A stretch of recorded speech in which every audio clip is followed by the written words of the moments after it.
नमस्कार दोस्तों, मेरा नाम है रितेश और मेरे चैनल पे आपका स्वागत है। दोस्तों, आज बात करेंगे एक सीरीज के बारे में। नाम है सॉन्ग ऑफ द बैंडिट्स। आई है ये नेटफ्लिक्स पे। ये एक कोरियन सीरीज है, लेकिन हिंदी में भी आप इसको देख सकते हैं। और दोस्तों, रिव्यू की शुरुआत करने से पहले एक रिक्वेस्ट आपसे कि यदि आपने अब तक मेरे चैनल को सब्सक्राइब नहीं किया है तो ज़रूर ही कर लीजिएगा, क्योंकि वेब सीरीज़ और मूवीज़ के रिव्यू के साथ साथ आपको यहाँ मिलती है OTT की दुनिया की हर जानकारी। तो शुरुआत करते हैं स्टोरी लाइन से। और कहानी है 1920s की, कोरिया की।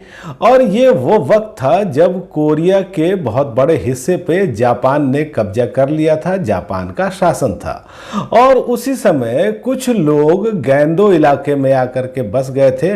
वो अपनी फैमिली, अपनी कम्युनिटी को बचा करके रखना चाहते थे। और इसी में हम देखते हैं ली युन को।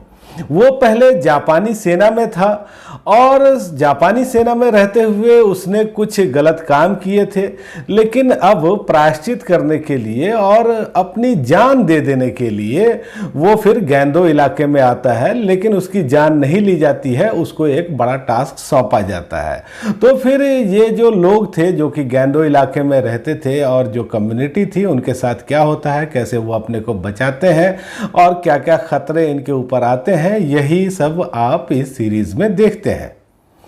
दोस्तों, इस सीरीज में कहानी थोड़ी कम है और एक्शन थोड़ा ज्यादा है। यहां आपको कुछ किरदारों की कहानी दिखेगी जो कि कुछ वर्षों के अंतराल पर चलती रहती है। इनके रास्ते एक दूसरे से कभी मिलते रहते हैं, लेकिन जब भी कुछ होता है तो यहां मारपीट खूब होती है, खून खराबा बहुत ही ज्यादा होता है। हालांकि इसमें आपको स्वतंत्रता आंदोलन की भी बात दिखती है, जो कि थोड़ी बहुत ही है, या फिर एक कम्युनिटी की रक्षा की बात दिखती है। यहाँ रिवेंज भी है, यहाँ सुपारी किलिंग भी है और एक लव ट्रायंगल भी है। लेकिन इन सब चीजों को ओवरशेडो कर देता है एक्शन। और यहाँ मारपीट के दृश्य बहुत ज्यादा हैं, बहुत बार बार आते रहते हैं। और ऐसा नहीं है कि ये जो एक्शन के दृश्य हैं वो बहुत ही नीटली कोरियोग्राफ्ड हैं। हालांकि ये दृश्य काफी फास्ट है, लेकिन कई बार हमको ये समझने में दिक्कत होती है कि कौन किस पर कैसे हमला कर रहा है।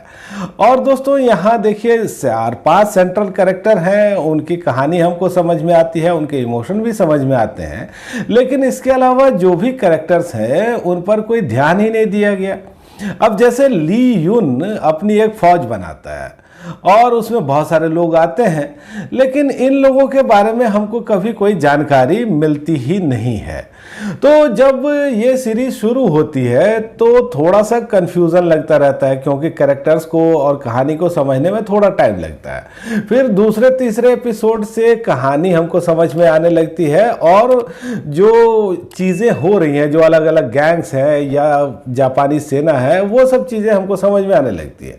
लेकिन होता यह है उसके बाद कि एक्शन के दृश्य इतने ज़्यादा हैं और बार बार आते रहते हैं कि शुरू में जो देख करके हमको मज़ा आ रहा था, बाद में वही देख करके हमको बोरियत सी होने लगती है।